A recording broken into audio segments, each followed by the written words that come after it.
समान नागरिक संहिता, कॉमन या यूनिफॉर्म सिविल कोड।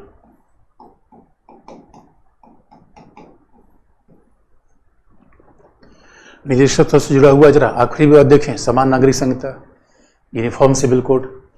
मामला दोस्तों, अब हमारे यहाँ निदेशक तत्व में क्या लिखा गया है, देखो निदेशक तत्व में अनुच्छेद 44 का उल्लेख है।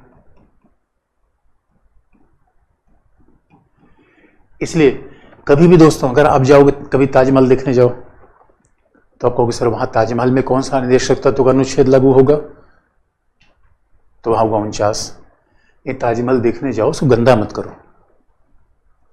ये नहीं ताजमहल देखने जाओ उस पर दिल का पिक्चर बना के उस तीर मार दो, ऐसा मत करो दोस्तों। अनुच्छेद 49 में लिखा गया है ऐतिहासिक धरोहरों का सम्मान करें। तो हमारे यहाँ अनुच्छेद 50 में कार्यपालिका न्यायपालिका के बीच अलगाव है। तो निदेशक तत्व में सारी बात कही गई है, वैसे ही अनुच्छेद 44 में लिखा गया है कि राज्य का दायित्व होगा, राज्य का दायित्व है कि राज्य समान नागरिक संहिता का निर्माण करे।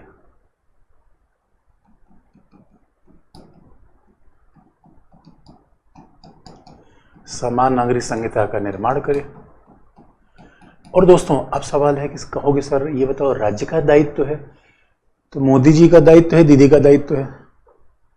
मोदी जी का दायित्व है या नीतीश कुमार का दायित्व है? किसका? योगी जी का, मोदी जी का, धामी का, उत्तराखंड के मुख्यमंत्री, किसका दायित्व है? तो जब कहते हैं कि राज्य का दायित्व है, तो ये तो आप कह सकते हो भाई दोनों का दायित्व है, संघ का भी राज्य का। लेकिन अगर धामी जी समान नागरिक संहिता बनाएंगे वो केवल उत्तराखंड की लागू होगी, लेकिन जब संसद समान नागरिक संहिता कानून बनाएगी पूरे भारत में लागू होगी। ये फर्क है। और हमारे यहाँ तो कमाल की बात है, गोवा ने पहले भी समान नागरिक संहिता लगा रखी है।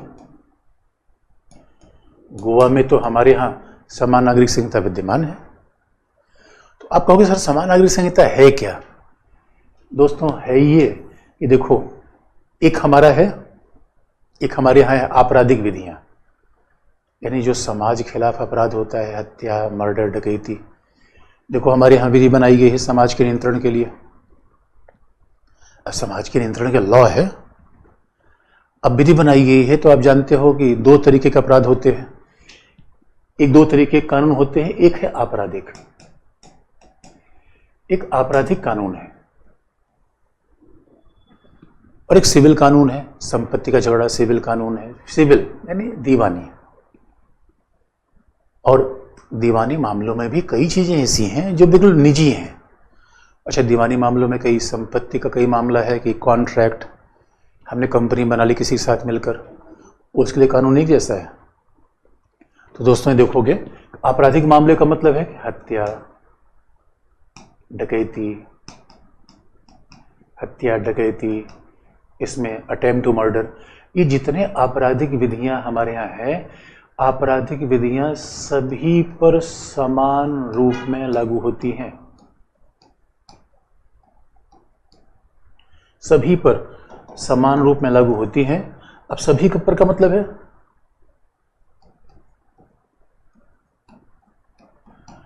हमारे देश में जितनी आपराधिक विधियां हैं सभी पर समान रूप में लागू होती हैं। इसका मतलब है वो हिंदू हो, मुस्लिम हो, सिख हो, ईसाई हो, इस बात से कोई फर्क नहीं पड़ता।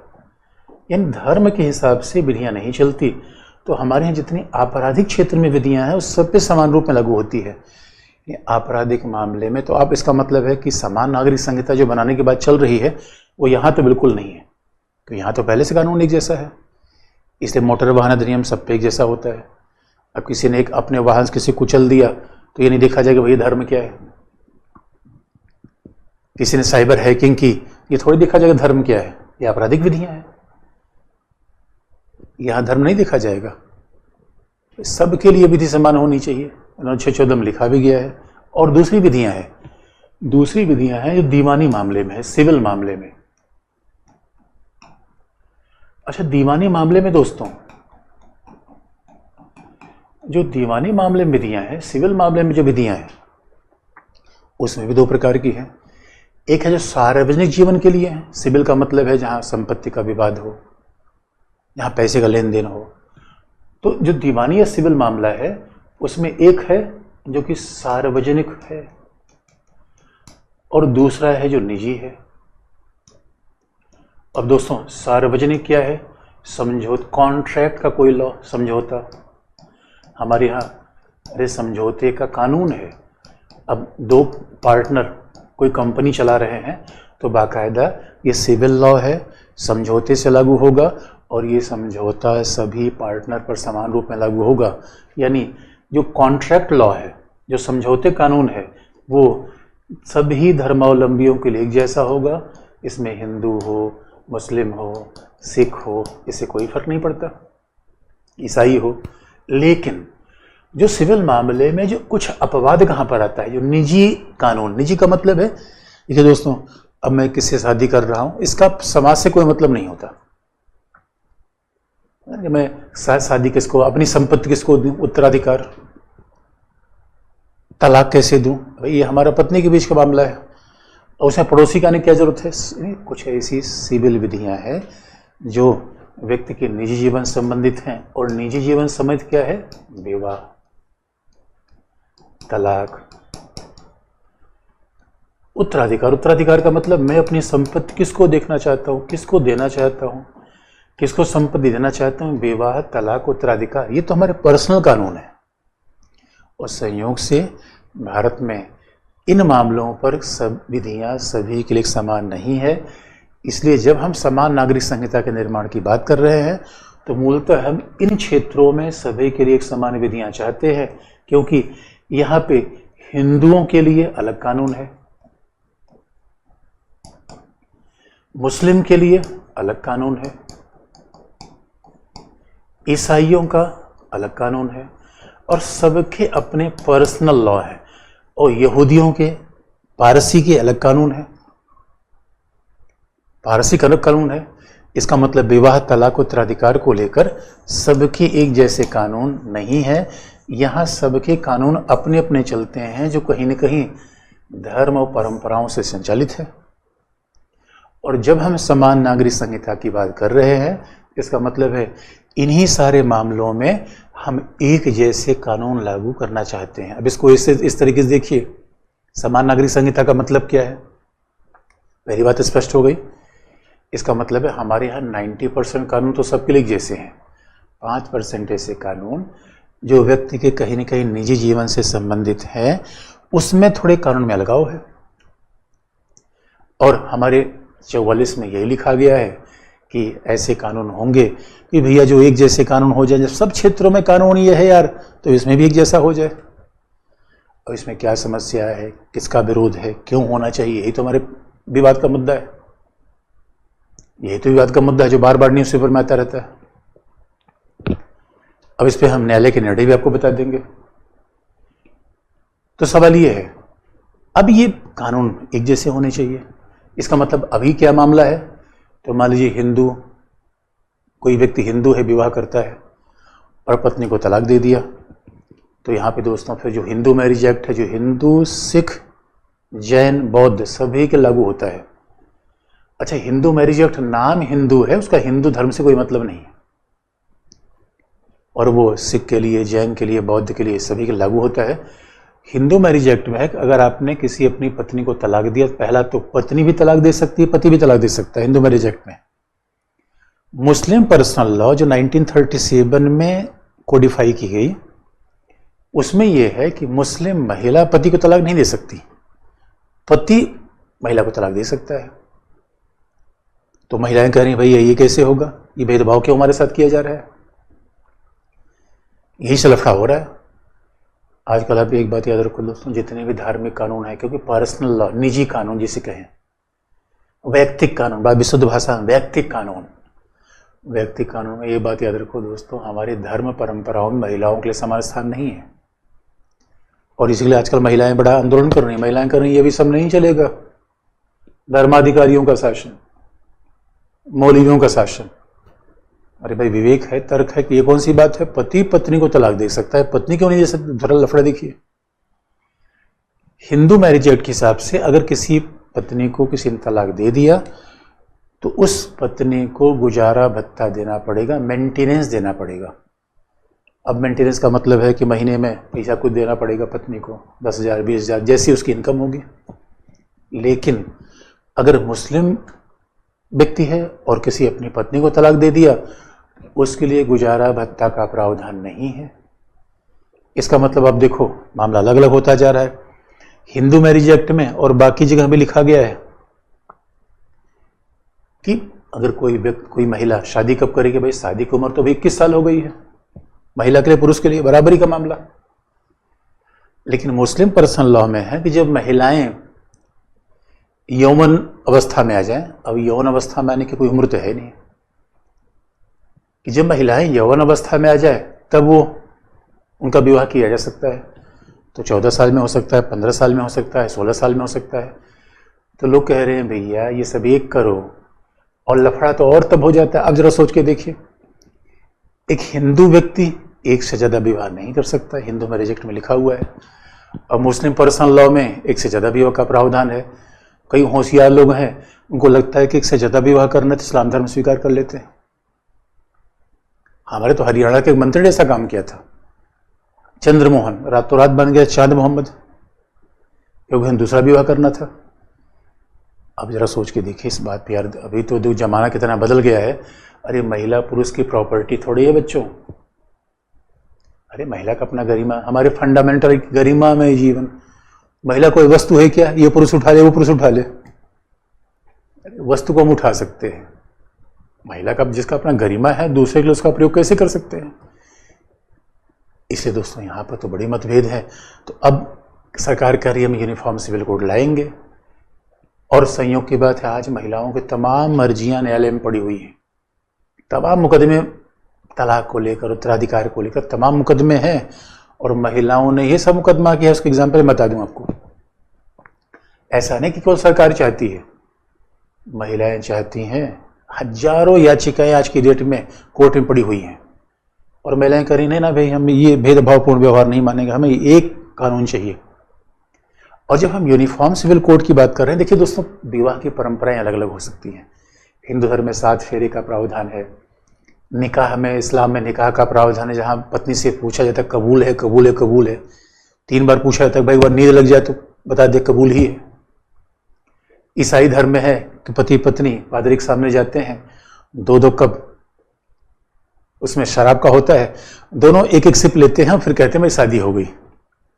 तो आप कहोगे सर ये भी यूनिफॉर्म होगा क्या, कि 7 फेरा होगा, शराब वाला प्रावधान? अब बच्चों के शराब वाला प्रावधान सर बड़ा अच्छा है, वही करवाओ। ऐसा नहीं होगा। यहाँ पे यूनिफॉर्म का मतलब है परंपराओं में समान नहीं करूंगा। यूनिफॉर्म का मतलब है कि किसी भी धर्मावलंबी हो अगर तलाक देगा गुजारा भत्ता देना पड़ेगा। कोई धर्मावलंबी हो वहां दोनों को तलाक देने का अधिकार होगा। कोई धर्मावलंबी हो वहां पे एक विवाह से ज्यादा का अधिकार नहीं होगा। इस मामले में यूनिफॉर्मिटी लाना चाहते हैं। और कई बड़े मामला तब फंसता है जब ये सब मामले कोर्ट में जाते हैं, तो कोर्ट को पर्सनल लॉ पता ही नहीं है। अब पता चला पर्सनल लॉ का मतलब है काजी तय करेगा क्या होगा, तो भैया न्यायाधीश बड़ा है काजी बड़ा है। तो बड़ा इंटरेस्टिंग पार्ट है। तो इसलिए अब देखें ये यूनिफॉर्म सिविल कोड का मतलब है। अब इसके पक्ष और विपक्ष में क्या तर्क है। यूनिफॉर्म सिविल कोड का मतलब है, अब इसके क्यों इसका समर्थन किया जा रहा है, इसके पक्ष में क्या तर्क है, इसकी आलोचना क्या है, इसकी समस्याएं क्या है, ये भी बताते हैं, न्यायालय का निर्णय क्या है। और दोस्तों यूनिफॉर्म सिविल कोड के पक्ष में जो तर्क है, यूनिफॉर्म सिविल कोड के पक्ष में जो तर्क दिया जा रहा है कि भाई देखो अगर हमारा देश पंथ निरपेक्ष है तो पंथ निरपेक्ष राष्ट्र में धर्म के आधार पर विधियां नहीं होनी चाहिए।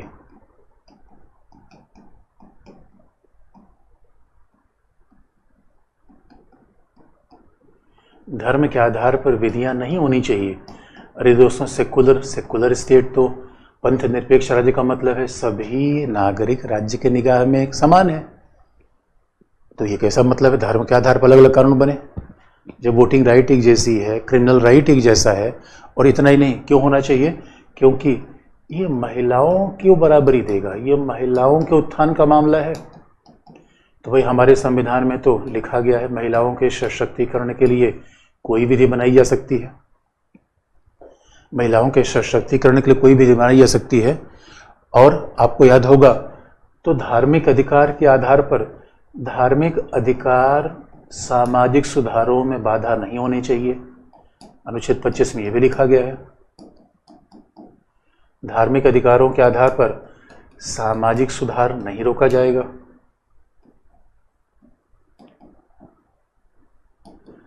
सामाजिक सुधार बाधित नहीं होगा। तो दोस्तों जरा देख लो, अगर हम समान नागरिक संहिता की बात करें तो भाई सारी महिलाएं कूदी हुई हैं न्यायालय में।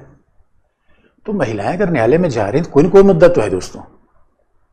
और हकीकत की बात है, अगर तर्क का प्रयोग किया जाए, विवेक का प्रयोग किया जाए, तो देखो ये बात है कि पॉलिटिकल पार्टी के अपने अपने मामले हो सकते हैं, लेकिन हमें तो देखना है कि अगर पंथ निरपेक्ष राज्य है तो भैया अलग अलग कानून क्यों। दूसरी बात है, अरे महिलाओं को भी तो बराबर जीने का अधिकार है दोस्तों। और जिस समाज में महिलाएं सशक्त नहीं होंगी तो समाज ही आगे नहीं बढ़ पाएगा। ये तो अरे अजीब सी बात हो कि महिलाएं मतलब पुरुषों की प्रॉपर्टी हैं, जैसा चाहेंगे उनको रखेंगे। अरे भेड़ बकरी थोड़े हैं वो। तो महिलाओं को तो हम ऐसे ट्रीट कर रहे हैं जैसे वो दासी हैं दोस्तों, और हम स्वामी हैं। वो स्वामी का जमाना गया। तीसरी बात, अरे भाई धार्मिक अधिकार आपको है लेकिन सामाजिक सुधार के नाम पर रोका नहीं जा सकता। ये आपने आर्टिकल 25 में देख रखा है। आर्टिकल 15 क्लॉज 2 में ये भी है कि आर्टिकल 15 क्लॉज 3 में आपको याद होगा फंडामेंटल राइट में कि महिलाओं के उत्थान के लिए कोई कानून बनाया जा सकता है। आगे चल के हम देखेंगे फंडामेंटल ड्यूटी। दोस्तों उसमें तो ये कहा गया है कि हम ऐसी परंपराओं प्रथाओं का परित्याग करें जो महिलाओं के सम्मान के खिलाफ हो। इसीलिए इस आधार पर कहा जा रहा है कि यहां पर पक्ष में तर्क होना चाहिए। अब देखो इसी में न्यायालय ने क्या कहा।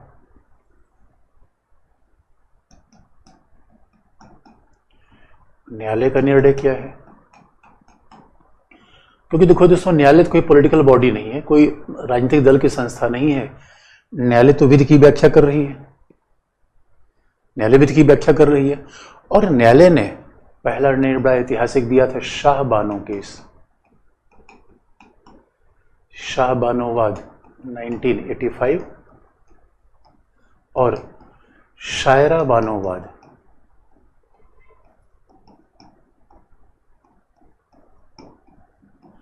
2017। शाह बानोवाद और शायरा बानोवाद, इन दोनों वाद में, उसके अलावा देखो सरला मुदगल केस भी थे। बहुत सारे केसेस हैं। अब तो सारे केस की तो हमें लिस्ट बनाने की आवश्यकता है नहीं, लेकिन ये बड़ी लैंडमार्क थे। शायरा बानो केस में 3 तलाक को, तलाक के बिद्दत को अवैधानिक किया गया। 3 तलाक को रद्द कर दिया गया, जिसमें जिसे कहते हैं तलाक के बिद्दत। तलाक के बिद्दत, ये 3 तलाक के कई रूप हैं, बस एक रूप को न्यायपालिका ने रद्द किया है। जैसे इंस्टेंट तलाक कहते, तलाक तलाक तलाक कर दिया, जो कि अब कई बार तो धर्म कुछ और लिखा गया है, लोग अपने लिए धर्म का भी दुरुपयोग कर देते हैं। शाहबानो केस बड़ा हिस्टोरिकल मामला था, मध्य प्रदेश का मामला था, जहां पे एक 72 वर्षीय व्यक्ति ने अपनी पत्नी के साथ, यानी शाहबानो की उम्र जिस समय उनको तलाक मिला, उनके पति वकील थे, 72 वर्ष की उम्र में शाहबानो को तलाक दे दिया। तो शाहबानो मध्य प्रदेश हाईकोर्ट में चली गई। उन्होंने कहा भैया हमें गुजारा भत्ता दो। तो सीआरपीसी के सेक्शन 125 में गुजारा भत्ता का प्रावधान है। सीआरपीसी का जो सेक्शन 125 है, क्रिमिनल प्रोसीजर कोड, आपराधिक प्रक्रिया संहिता, आपराधिक प्रक्रिया संहिता के सेक्शन 125, सेक्शन 125 में कहा गया है कि भाई अगर कोई पति पत्नी को तलाक देता है गुजारा भत्ता देगा। और शाहबानो के पति ने 18 वर्ष की नई महिला शादी कर ली। अब इस पर हम नहीं जाएंगे दोस्तों, क्योंकि हमारे यहाँ बहुत सारे ऐसे, ये निजी मामला है, ठीक है आप किससे शादी करें, लेकिन अपनी पत्नी को गुजारा भत्ता दो। शाहबानो मध्य प्रदेश हाईकोर्ट चली गई और मध्य प्रदेश हाईकोर्ट ने कहा उनके पति गुजारा भत्ता देना पड़ेगा। उनके पति वकील थे, उनका ना मुस्लिम पर्सनल लॉ में महिलाओं के लिए गुजारा भत्ता का प्रावधान नहीं है, मेंटेनेंस का कोई प्रावधान नहीं है। ये मेरी पत्नी को मैं नहीं दूंगा। अब मामला यहीं पे विवाद का विषय बना। अब मध्य प्रदेश हाईकोर्ट के निर्णय से साहबानों के पति ने मामला उच्चतम न्यायालय में अपील कर दिया। उच्चतम न्यायालय ने मध्य प्रदेश हाईकोर्ट के निर्णय को बरकरार रखा और सुप्रीम कोर्ट ने कहा नहीं, ये मामला महिला का है, उनके पति गुजारा भत्ता देना पड़ेगा क्योंकि पर्सनल लॉ से ज़्यादा महत्वपूर्ण सीआरपीसी है। अरे दोस्तों, पर्सनल लॉ का मतलब है भगवान का लॉ। अब ईश्वर ने जो विधि बना दिया है उसको ज़्यादा महत्व मानेंगे, हमारा संविधान महत्व होगा, जो हमने लिखा वो महत्व होगा। यही तो सेकुलरिज्म है। तो उच्चतम ने कहा ना ना ना ना, ऐसे बात नहीं होगी। कल के लिए कोई गीता संविधान ज़्यादा महत्वपूर्ण है, महाभारत संविधान ज़्यादा महत्वपूर्ण है, ये नहीं मानेंगे भाई। हमारे देश में संविधान से शासन चलता है। लेकिन दोस्तों, इसमें मामला क्या है, राजीव गांधी उसमें युवा प्रधानमंत्री थे, नए नए प्रधानमंत्री बने थे। और आप देखो आरिफ मोहम्मद खान जो समय केरला के राज्यपाल है, आरिफ मोहम्मद खान ने उस समय संसद में साहबानों के निर्णय का, उच्चतम न्यायालय के निर्णय का बड़ा बचाव किया था। और आरिफ मोहम्मद खान ने कहा था, अरे भाई, ये महिलाओं का मामला है, ऐसा होना चाहिए, ये महिला सशक्तिकरण का मामला है, इसका कौन विरोध कर रहा है। लेकिन संयोग की बात है, राजीव गांधी दबाव में आ गए कट्टरपंथियों के और उन्होंने सीआरपीसी के 1 सेक्शन 25 में संशोधन करवा दिया। तो अब देखोगे उच्चतम न्यायालय के निर्णय को बदल दिया गया। इसका मतलब है मुस्लिम महिलाओं को गुजारा भत्ता प्राप्त करने का अधिकार नहीं है। लेकिन आज भी न्यायालय मामले फिर चले जाते हैं, पहली बात। दूसरा, शायरा बानो के पति ने क्या किया, अचानक उसको तलाक दे दिया। उत्तराखंड की महिला, अचानक पति ने तलाक दे दिया, पत्नी न्यायालय पहुंच गई। पत्नी ने कहा ये कौन सा तरीका है, 3 बार तलाक बोल दिया, तलाक दे दिया। और उच्चतम न्यायालय ने ऐतिहासिक निर्णय देते हुए कहा कि नहीं, इस तरीके का तलाक असंवैधानिक है, हम इस बात को नहीं मान सकते। यानी इन दोनों मामलों में देखा जा रहा है कि उच्चतम न्यायालय, और दोनों मामलों में उच्चतम न्यायालय ने कहा भी, यानी सरकार समान नागरिक संहिता क्यों नहीं बनाती। क्योंकि जब बार बार कोई मामला न्यायपालिका में आ रहा है, अब न्यायपालिका अलग अलग पर्सनल लॉज के हिसाब से देखा जाए, इसलिए न्यायपालिका बार बार कह रही है समान नागरिक संहिता बनाओ। तो सवाल है कि जब न्यायपालिका कह रही है तो बाधा कहां रही है। तो आखिर में इसमें अड़चन क्या है दोस्तों, बाधा क्या है, क्यों लफड़ा फंस रहा है। अगर न्यायपालिका कह रही है कि समान नागरिक संहिता बनाओ तो बाधा आ रही है दोस्तों नंबर 1, क्योंकि निदेशक तत्व अवाद योग्य है। तो न्यायालय कहने पर तो सरकार इसे बनाने के लिए बाध्य नहीं है। भाई निदेशक तत्व अवाद योग्य है, इसका मतलब है जब राज्य चाहेगा तब इसे लागू करेगा, किसी के कहने पर लागू नहीं करेगा। आर्टिकल 37 मैंने बता दिया, अवाद योग्य है, पहला कारण है। दूसरा, अब सवाल यह है कि जब इसको बाधा क्या है, राजनीतिक दलों के बीच सहमतियां नहीं है। क्योंकि अब देखो सब दोस्तों अपने वोट बैंक की पॉलिटिक्स से संचालित हैं, हर पार्टी दोस्तों सब अपने वोट बैंक की पॉलिटिक्स से संचालित होती है। जबकि हकीकत की बात है कि महिला सशक्तिकरण के मुद्दे को देखा जाए तब ये मामला बनना चाहिए। तो पार्टियां भी विभाजित है, क्योंकि समान नागरिक संहिता का मतलब है मुस्लिम विरोधी, समान नागरिक संहिता के विरोध का मतलब मुस्लिम समर्थन। तो भाई कौन चाहेगा कि मुस्लिम को वोट हमें न मिले। तो भाई दूसरा मुद्दा यहाँ पे आ रहा है। तीसरा मामला है दोस्तों कि एक भाई हमारे यहाँ धार्मिक अधिकार फंडामेंटल राइट है, और लोग कह रहे हैं भाई विवाह का अधिकार तो धार्मिक अधिकार है, जबकि हमने आपको बता दिया था कि धार्मिक अधिकार सामाजिक सुधार में बाधा नहीं है। फिर भी कहा जा रहा है ना भाई विवाह का अधिकार धार्मिक अधिकार है, धार्मिक अधिकार है, धार्मिक अधिकार है, सांस्कृतिक अधिकार है। तो लोग कह रहे हैं ना हम धार्मिक अधिकार, ये भी बाधा है, जबकि न्यायालय बार बार कह रहा है भैया धार्मिक अधिकार नहीं है। फिर मामला क्या है दोस्तों, हमारे यहाँ एक और भी प्रॉब्लम है। जब हम संघवाद शासन देखेंगे, 5वीं अनुसूची 6ठी अनुसूची देखेंगे, तो हकीकत की बात है कि हमारे यहाँ संविधान के 5वीं अनुसूची में, जो हम संघवाद में देखेंगे भी 6ठी अनुसूची में, 5वीं अनुसूची, 6ठी अनुसूची, और दोस्तों अनुच्छेद 371A जो स्पेशली नागालैंड के लिए है, आर्टिकल 371A जो नागालैंड के लिए है, इसमें कहा गया है जनजाति समुदाय के व्यक्तियों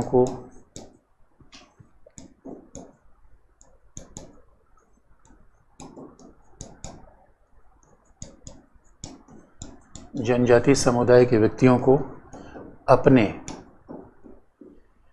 वैवाहिक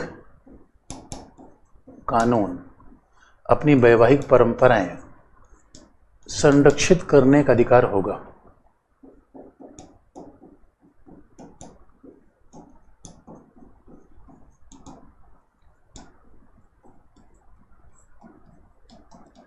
अपनी वैवाहिक परंपराएं संरक्षित करने का अधिकार होगा। तो ये एक खास बात है। यानी एक तो व्यक्ति भी दोस्तों नॉर्थ ईस्ट में था, पूर्वोत्तर राज्य में, मिजोरम में, उसकी 30 से ज्यादा पत्नियां थी, उसका 300 लोगों का परिवार था। तो पूर्वोत्तर में जाएंगे तो माय गॉड, पूरा अलग ही इंडिया आपको दिखेगा, क्या कमाल का।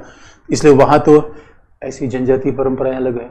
कई समाजों में तो पत्नियां पति घर आती हैं, महिलाएं पुरुषों घर आती हैं। इसलिए ऐसे जनजातीय समाज में ऐसा कानून लगाना इतना आसान नहीं है। इनको तो भारत संविधान से संरक्षण मिला है।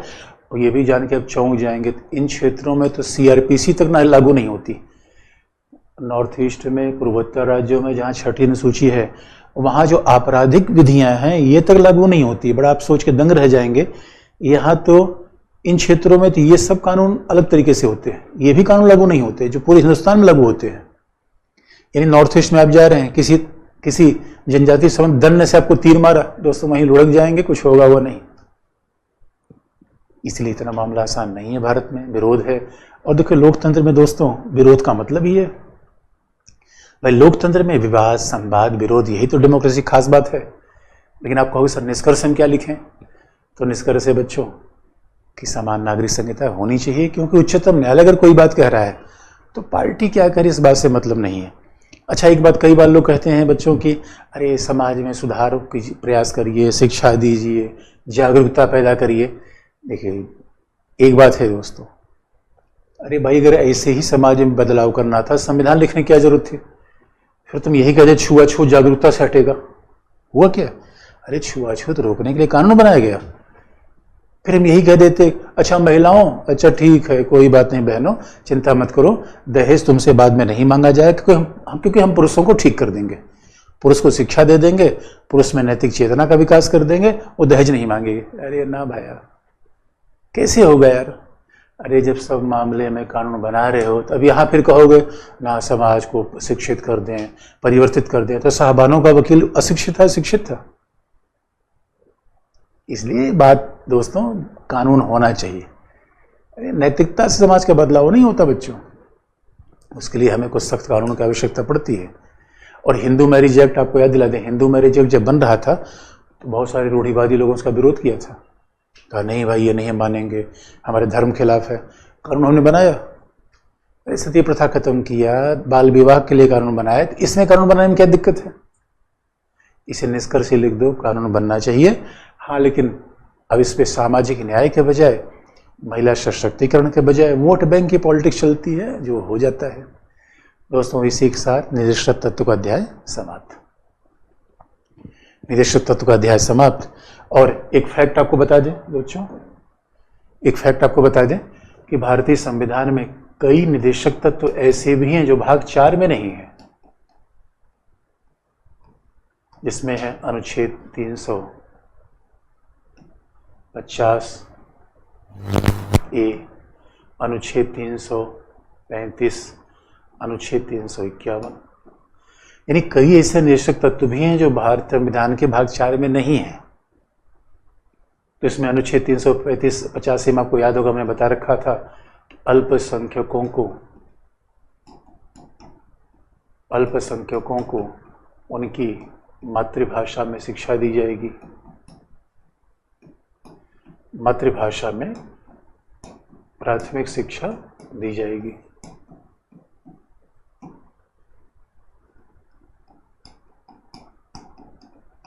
इसमें अनुसूचित जाति,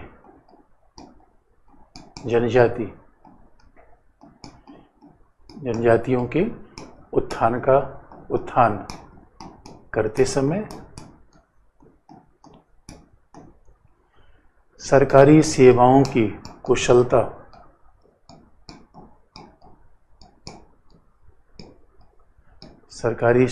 की कुशलता बनाए रखे जाएगा।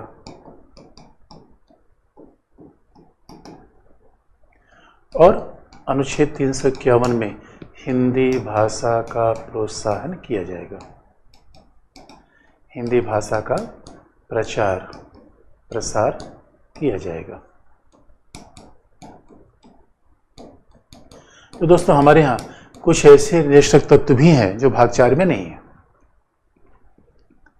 ये निरीक्षक तत्व हो गए, यानी अल्पसंख्यक को उनकी मातृभाषा में प्राथमिक शिक्षा दी जाएगी, ये राज्य का दायित्व है। अनुसूचित जाति जनजाति कल्याण किया जाएगा, हिंदी भाषा को बढ़ावा दिया जाएगा। इसे हिंदी सप्ताह, हिंदी पखवाड़ा ये सब मनाए जाते हैं।